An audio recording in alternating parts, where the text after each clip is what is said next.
소송 실무에서 본다면 다음과 같은 자료가 있다면 아무래도 소송에서 유리한 증거를 활용하실 수가 있을 것입니다. 먼저 병원에 가셨을 때 병원에 동행했던 그런 내용들, 또 뭐 진료 기록들, 이런 부분들이 입수하실 수 있다면 아무래도 유리하고요.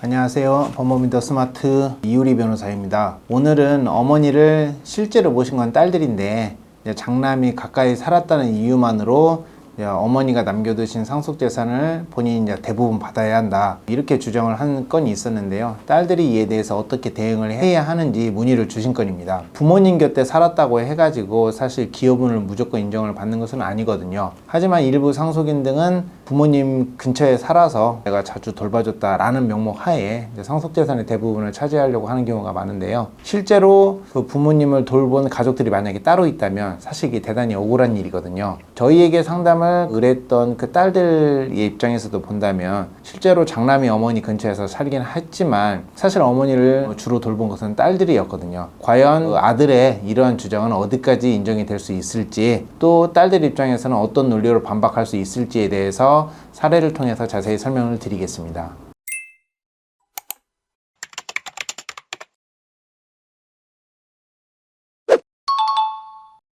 의뢰인 가족은 세 자녀가 있었고 어머니가 돌아가신 후 남은 재산은 아파트 한 채와 일부 예금이었습니다. 장남은 어머니와 같은 시에 거주하고 있었지만 어머니와 실제로 자주 왕래하거나 돌본 흔적은 거의 없었습니다. 반면 둘째 딸과 셋째 딸은 거리가 멀었음에도 불구하고 어머니 병간호를 번갈아 맡고 식사나 병원 동행까지 도맡아 했습니다. 하지만 장남은 내가 어머니 근처에서 살아서 늘 함께 지냈다며 기여분을 주장하면서 상속재산에서 더 많은 비율을 받아야 한다는 소송을 제기했습니다. 이에 딸 측은 가까이 살았다고 해서 실제로 모셨던 건 아니지 않느냐라며 억울함을 토로하셨고 정당한 상속 분배를 위한 대응이 필요했던 상황이었습니다.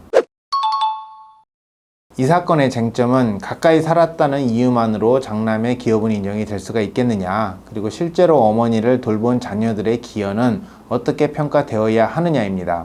일단 민법상 기여분은 단순히 그 부모님 곁에 살았다는 것만으로 인정이 되지는 않습니다. 재산의 유지나 증가에 특별히 기여한 경우 또는 특별히 부양한 경우에 인정이 되는 것인데요. 이런 실질적으로 특별히 부양을 했는지 여부를 어떻게 입증할 것인가, 또 재산을 형성하거나 유지하는 데 기여를 어떻게 했다는 것인가, 이런 부분들이 어떻게 입증이 되느냐가 실질적인 관건입니다. 구체적으로 좀 더 본다면 실제 간병을 또 어떻게 했고, 또 병원 동행을 얼마나 자주 이렇게 하셨는지, 또 일상생활에 있어서 생활비나 간병비, 부양비 등 지원을 구체적으로 어떻게 하셨는지 등 실질적인 부양의 모습이 어땠는지가 주된 판단의 기준이 될 것입니다. 이런 점에서 단지 가까이 살았다는 이유만으로 실제로는 별다른 간병이나 부양을 하지 않았던 장남의 경우에는 말씀드렸던 실질적인 기준이나 이런 것 등을 사실상 입증을 하시기가 어려울 거기 때문에 법원에서 기여분을 인정받기는 쉽지는 않을 것입니다. 반대로 멀리 떨어져 살았어도 딸들 같은 경우에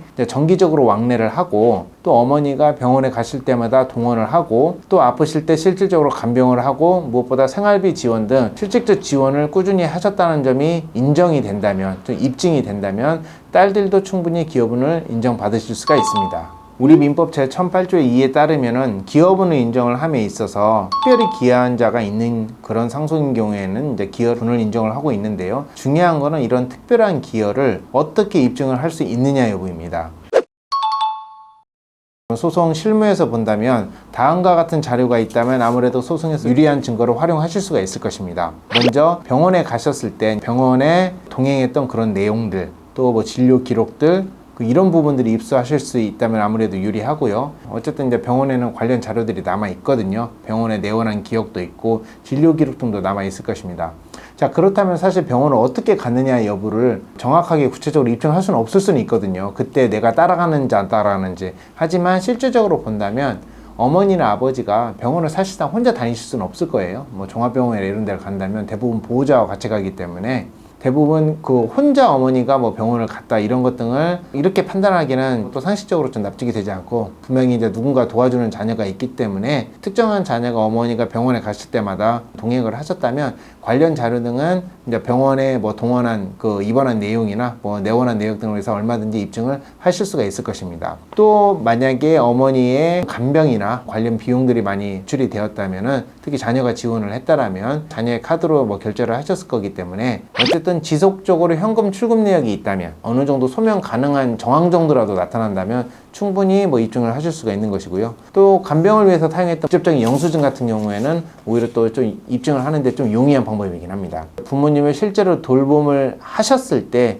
사용했던 어떤 근거 등이 주변에 날려 있을 수도 있거든요. 집으로 가셨던 뭐 하이패스 사용 내역, 아니면은 뭐 대중교통 내역, 주유소에서 소비했던 내역도 어느 정도 자료가 될 수도 있고, 또 직접적으로 카톡이나 문자 같은 걸 어머니와 주고받았던 내역 등도 충분히 돌봄을 증빙할 수 있는 자료들로도 활용을 할 수가 있습니다. 또한 뭐 어머니의 생활비, 뭐 또는 뭐 어머니가 거주하시는 곳에 관리비를 뭐 지출을 해주셨다든지, 아니면은 뭐 용돈 등을 뭐 주기적으로 드렸다든지, 최소한 직접적으로 이체한 흔적이 없다고 하더라도 내 통장에서 주기적으로 정기적으로 인출한 흔적이라도 있기 때문에, 직접적 이체는 아니라고 하더라도 실제 진실에 맞는 어떤 자료 등을 어느 정도 입증할 수가 있고 구비할 수만 있다면 충분히 관련 자료들로서 나의 특별한 기여 부분을 입증을 하실 수가 있을 겁니다.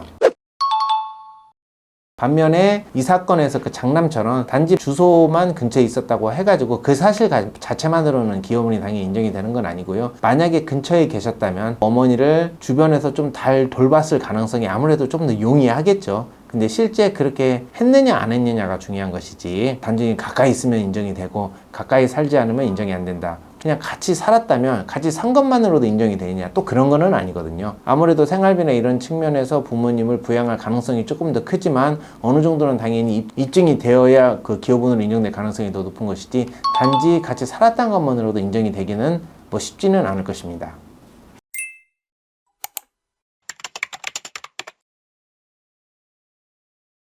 이처럼 부모님 근처에 살았다는 이유만으로 상속을 더 받겠다는 아들의 주장은 사실상 실질적인 기여를 입증하지 않는다면 인정받기는 어려울 것입니다. 정말로 정당한 상속 비율을 원하신다면 어떤 이런 단순한 주장뿐만 아니라 명확한 자료와 논리를 통해서 재판을 통해서 인정을 받으셔야 하는데요. 저희 더 스마트 상속은 기여분 관련 분쟁 사건을 수백 건 이상 처리를 해왔고요. 실질적인 기여에 대한 자료 수집 또는 뭐 논리 구성 또는 법원의 설득 전략까지 꼼꼼하게 전략을 수립을 해서 사건을 진행을 하고 있습니다. 혹시 유사한 사항으로 고민을 하고 계신다면 반드시 전문가와 상의해서 정당한 권리를 지키시길 바랍니다. 본 영상에 대해서 궁금한 점이 있으시거나 기타 상속과 관련하여 궁금한 점이 있으시면 댓글에 나와져 있는 링크를 통해 상담을 신청해 주시면 되겠습니다. 지금까지 저는 더 스마트 상속의 이유리 변호사였습니다.